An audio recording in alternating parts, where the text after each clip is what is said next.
Welcome back to the deep dive. If you are learning English, you've probably felt this. You've reached a high level, you can understand everything, but you still feel that agonizing lag when you try to speak. So this deep dive is for you. We are tackling one of the most common frustrations out there. The huge gap between understanding English and actually, speaking it fluently. It's that moment of truth, isn't it? It is. You open your mouth, you've got the perfect sentence ready in your head, and then it just evaporates. Or the words get stuck. Or even worse, the conversation just moves on before you can get your thought out. Exactly. And our sources today, they really pinpoint the single, completely unnecessary step that causes all of that friction. And that single step is mental translation. You're literally translating from your native language into English inside your head right before you say anything. Yeah. It's like putting a speed limiter on your brain. It just caps your speed and forces you to slow down constantly. It's an ingrained habit, too. A lot of us learned that way. But you're saying it's the bottleneck. It's the one thing we absolutely have to get rid of. If you want natural rapid-fire communication, you have to. Okay, so let's get surgical. Our mission today is twofold. First, we're going to analyze exactly why this habit is such a massive barrier. Cognitively and linguistically. Right. And then, most importantly, we are going to lay out specific, practical strategies, things you can start doing, right now, to force your brain to switch gears and start thinking directly in English. The goal is to make speaking English feel less like a painful math problem and more like, just talking. An immediate, natural extension of your thoughts. Exactly. So to really understand the damage mental translation does, we have to look at what the brain is actually doing. It's a lot more exhausting than people think. It is. And I think a lot of listeners who do this, they don't even realize how many tiny energy-sucking steps they're taking just to say one sentence. So let's walk through that typical, cripplingly slow process. Okay, so when you're relying on translation, your brain is running this whole multi-stage pipeline. It starts with, one, the idea, the abstract thought. Just the concept. Right. Then, step two, you immediately formulate that idea into a perfect sentence in your native language. That's the first translation. Okay, so you're already off track. You're already taking a detour. Then, three, you start this cross-linguistic search. You take that native language sentence apart, word by word, and look for English equivalents. The second translation. Right. Then four, you have to do grammar reconciliation. You pause and you think, okay, does this English structure I just built actually follow English grammar rules? Which it often doesn't, because the rules are totally different. Exactly. So then, five, you're searching your memory for the perfect vocabulary, the right word, the right idiom. And then I'm guessing number six is worrying about how you sound. Phonological preparation. You're worried about pronunciation, stress, intonation. For this sentence, you've just spent all this energy building. And only then, after all of that, do you finally speak the words out loud. Only then. That is genuinely exhausting. It's less like speaking and more like running a full linguistic diagnostic every 3 seconds. Yeah. It sounds like a working memory overload. That's precisely what it is. The process is so taxing that by the time you get to step 7, the conversation has moved on. Or you're just too mentally tired to build the next sentence. Because in your native language, steps 2 through 6, they don't exist. You go straight from idea to speaking. Straight from A to B. And that inefficiency, that mechanical burden, brings us to this great analogy one of our sources used, the stuffed nose analogy. It's a perfect metaphor. Think about when you have a terrible cold and your nose is just completely blocked. Right. When you're healthy, breathing is automatic. It's in the background. You don't think about it. But when you're sick, all your attention, all your conscious thought is hijacked by the mechanics of breathing. I can't breathe. I have to open my mouth. It's all you can think about. You stop focusing on the actual meeting you're in. Exactly. And that's the parallel. When you're constantly translating the language itself, the grammar, the words, the mechanics, it becomes the stuffed nose. It's in the foreground, demanding all your attention. And the actual message, the reason you're speaking, gets pushed into the background. So the goal is to clear that stuffed nose, to think directly in English so the mechanics of the language can shift into the subconscious, into that automatic background processing. Leaving your ideas and your thoughts right where they belong, in the front. Absolutely. The moment the language becomes transparent, that's when you get speed.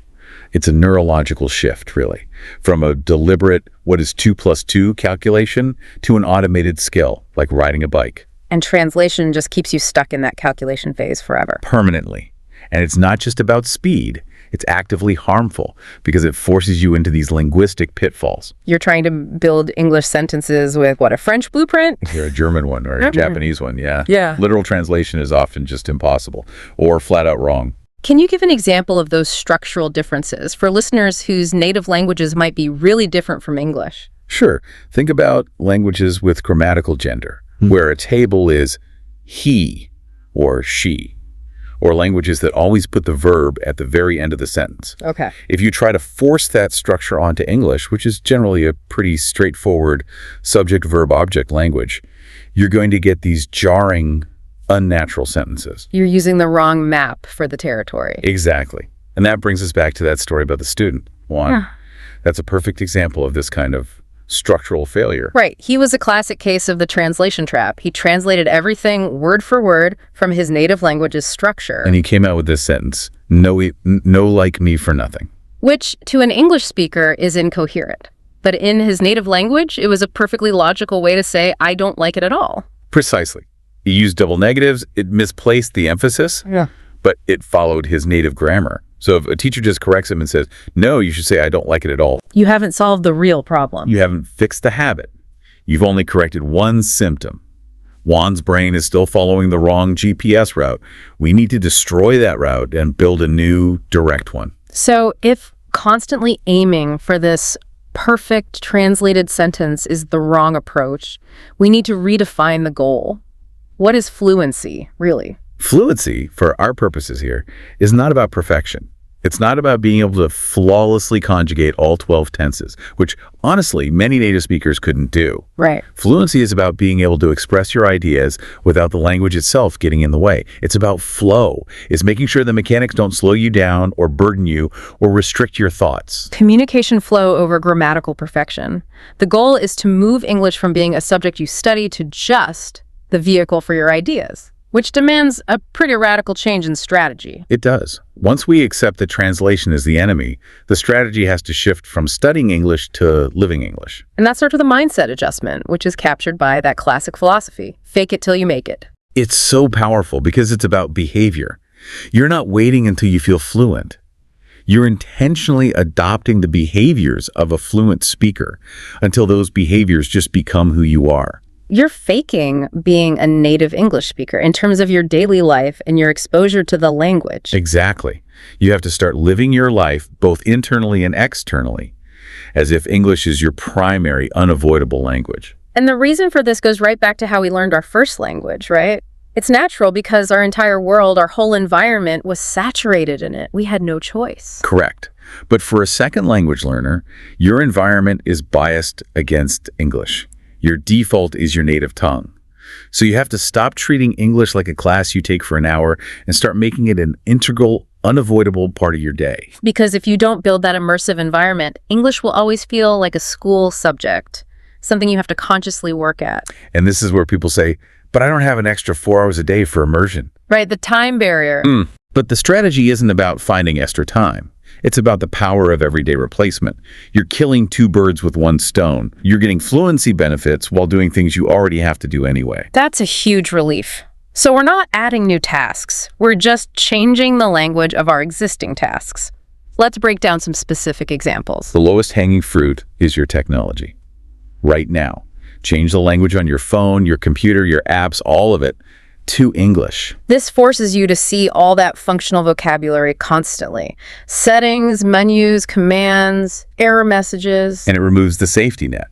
If your phone gives you a security error in English, you have to engage with that English to solve it. You can't just ignore it. Okay, what's next? Routines. Your morning routine.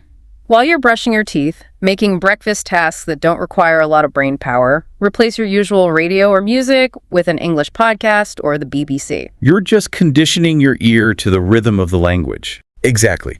And leverage your passions. If you love to cook, stop reading recipes in your native language. Find them in English.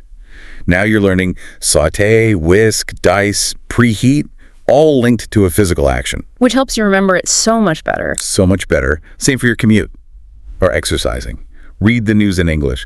Listen to an English audiobook. Even small things like your to-do list for the next day, your calendar entries. Write them in English. Write them in English. The theme here is creating so much low-stakes English exposure that your brain finds it easier to just stay in English mode than to constantly switch back and translate. You're overwhelming the default setting, and we have real-world proof that this works even if you can't travel. That story about the student in South Korea. It's so powerful. His teacher was just amazed by his fluency, his pronunciation, his thought process. The natural assumption was that he must have studied abroad for years in London or New York. But he hadn't. He'd never even left South Korea. His secret wasn't a change in geography. It was a total radical immersion that he created himself at home. He decided that every piece of media he consumed, movies, YouTube, podcasts, news, would be in English. He turned his bedroom and his phone into his own personal English-speaking country. And what that tells you, the listener, is so encouraging. Location is not a barrier. The environment you create is so much more important than the country you live in. The brain responds to stimulus, not to coordinates on a map. It really does. It's about consistency and habit, which are free, not about expensive travel. Okay, so we've got the general immersion strategy. Now let's move to specific, practical tactics for building the actual thinking habit from the inside out. Tactic 1, speak out loud and talk to yourself. This is non-negotiable. Immersion is your input, but talking out loud is your output practice. It does two things. It trains the physical muscles of your mouth, but more importantly, it forces your brain to organize the thought in English before you say it. You can't cheat by translating quickly in your head if you have to actually say the words. Exactly. So you turn your daily tasks into little training sessions. Narrate what you're doing in the kitchen. I'm opening the fridge. The milk is almost empty. I need to add milk to my list. Simple stuff like that. Simple, declarative sentences. My shirt is wrinkled. I should iron this. And the sources say you have to do this with confidence. Believe in yourself. Yes. Language is so tied to self-perception. If you practice saying even simple things with confidence, it reinforces those neural pathways. Yeah. You're training yourself to be a confident English speaker. Okay, tactic 2 gets to the very heart of the problem. Connecting words to images, not translation. This is that monolingual association idea. It's fundamental. When you learn a new English word like cat, you have to stop yourself from thinking of the word for cat in your language. You should just see the image of a cat, a furry four-legged animal. You're building a new database in your brain where the English word connects directly to the concept, completely bypassing your native language. So this is where visual aids like flashcards become really powerful. Immensely powerful. But you have to do them differently.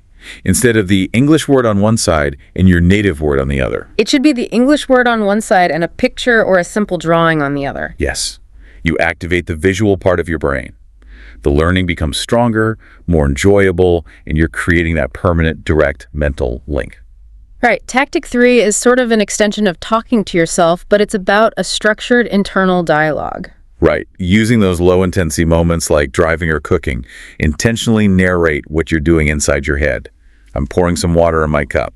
Or when you're driving, that car is speeding, he's about to change lanes. I like the driving one because you can't get too complex. You have to focus on the road, so it forces you to use simple, essential English. Exactly. It uses a real-world constraint to enforce simplicity, which is perfect for building a habit. And that brings us to tactic 4. Thinking in quiet moments, which is all about emotional management. This one is so important. We so often associate speaking English with stress, right? Job interviews, meeting strangers. It triggers anxiety. Your mind goes blank. That's a learned dissociation. And we need to intentionally break that link between English and stress. So the strategy is to practice thinking in English during the calmest, most relaxed parts of your day. When you're just sitting quietly, or on the train, or lying in bed before you fall asleep, use those moments. And what should you be thinking about? Simple reflection. Mentally describe your day. Think about your family or your friends. Plan your weekend. The key is that you are linking the act of thinking in English with a state of calm. You're building a new association. English equals calm. Yes. So that when you're in that high-pressure conversation later, your brain is less likely to trigger the panic response, the sweaty palms, the mind blank. You've trained your internal monologue to be cool, calm, and collected. I love that. Okay, finally, tactic 5. Journaling. This seems pretty straightforward, but how does it help with thinking directly in English? Journaling forces you to organize complex, abstract thoughts directly into English sentences. But unlike speaking, there's no time pressure. You can pause, you can self-correct, you can look something up without breaking the flow of organizing your thoughts. And the entries don't have to be long essays or anything. Not at all. Just a few sentences about your day or a feeling you had. The goal is the habit of organization. You're practicing the entire thought-to-sentence process using English blueprints. Okay, so once we have these foundational tactics down, we can move to more advanced practice, right? This is about thinking in bigger pieces and chunks and structures. Exactly. To really destroy that word-by-word translation habit that caused Juan's no like me for nothing problem, we have to change the basic unit of what we're learning. We stop focusing on single words. We stop focusing on single words. Yeah. We start learning short sentences or phrases as single chunks of meaning. So you don't learn, I want to sleep as 4 separate things. You learn, I want to sleep as one single idea. You're basically learning prepackaged phrases, which minimizes the amount of construction you have to do in real time. Your brain loves it. It's much more efficient to retrieve a pre-built structure than to assemble one from scratch every time. And this leads us directly to the power of collocations. Collocations being those words that just naturally go together. Like glue. And learning them is critical because they make you sound natural and they stop you from making awkward translated mistakes. Like saying powerful coffee instead of strong coffee. Right. You learn the pairing, strong coffee, as one unit. Or think about a verb like make.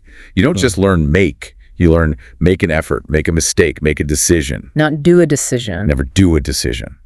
Or a noun like rain. We have heavy rain, not big rain. You have to start noticing these pairs and practicing them in your internal monologue. How can a listener find these, though, besides just listening? Well, this is where a good monolingual dictionary is key. They always provide example sentences where you can see these pairings, and there are online tools that show you which words are statistically likely to appear next to each other. So the key is to stop memorizing lonely, isolated words and start memorizing the little families of words they live in. That's a great way to put it.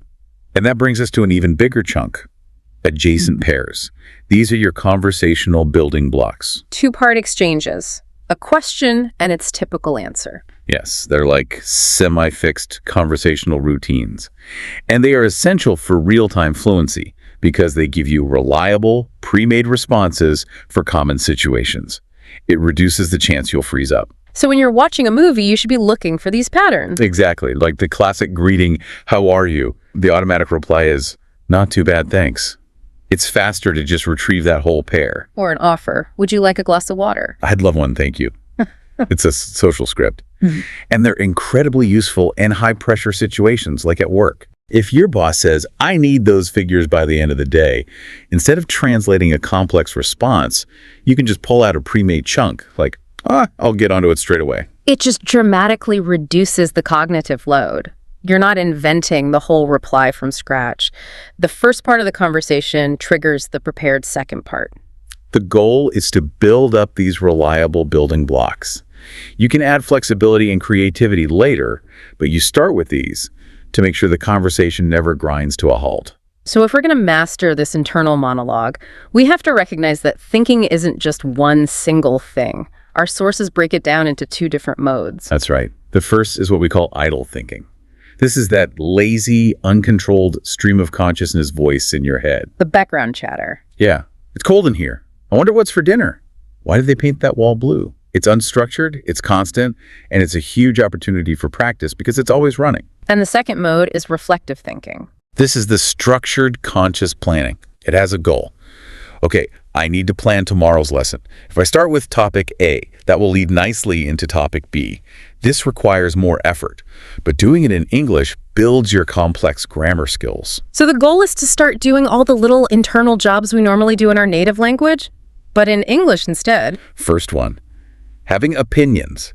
Don't just label things in your head. Voice judgments. Instead of, that is a car, think, what an awful car. I hate that color. You're forcing yourself to use more descriptive language. Adjectives, adverbs, opinion phrases. Then second, internal dialogue.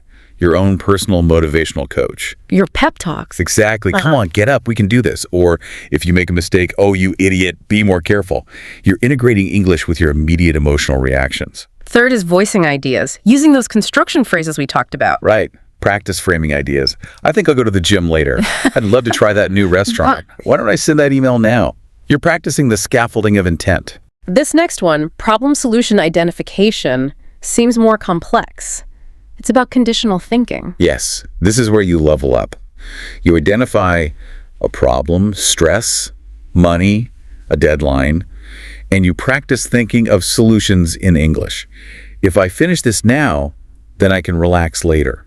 What I need to do is, I should have asked for more time. So you're practicing those complex tenses like should have internally before you ever have to say them out loud. You're building the foundation. Yeah. And that leads to the last one, planning and regretting, using future and past structures. I'm definitely going to do that tomorrow, or for regret, I shouldn't have said that. Why did I do that? You're basically stocking your internal library with pre-assembled complex sentences. Precisely. And to support all of this, you have to change the tools you use. You have to cut off the escape road back to your native language. Which starts with your dictionary. This is non-negotiable. You have to switch to a monolingual dictionary, English to English. A lot of learners find this intimidating. If I don't know the word, how will I understand the definition? Because a good monolingual dictionary defines the word using simpler English and gives you multiple example sentences. You're forced to understand the concept from context, not just from a one-word translation.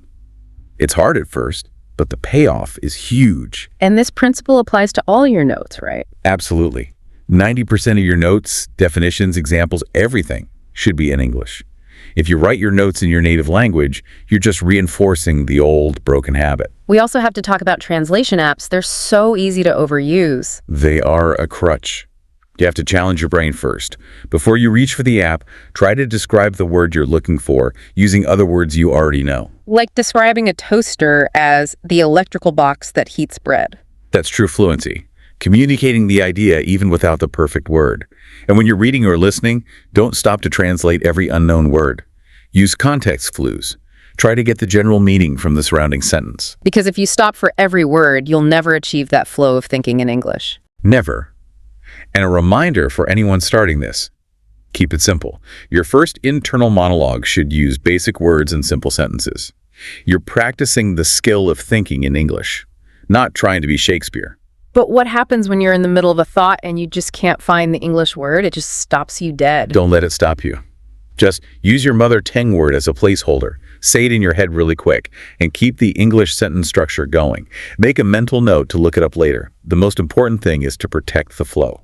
Okay, so since most of us can't have a 247 English environment, we have to create these little English moments. You have to. Right before you plan to practice your internal monologue, get some high-quality English input. Watch 20 minutes of a series, listen to a podcast, read a chapter of a book. It's like a trigger that switches your brain into English mode. And I love this last tip, using a physical prop. It's a great psychological trick.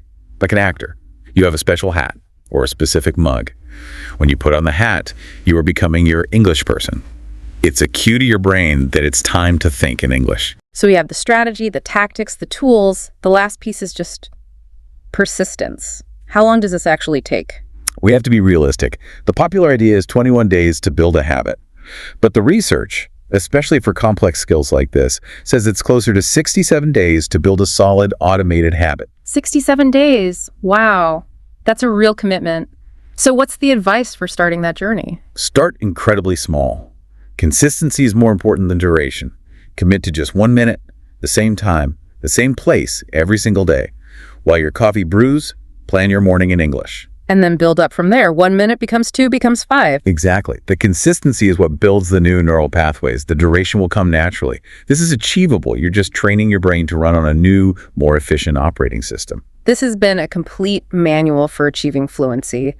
The main takeaway for me is that it's not about perfect translation. It's about eliminating the burden of translation through immersion and daily intentional practice. So that your ideas can finally flow. Your ideas can finally be in the foreground, and the language mechanics can just fade into the background. And you have to be patient with yourself. Remember that 67-day number.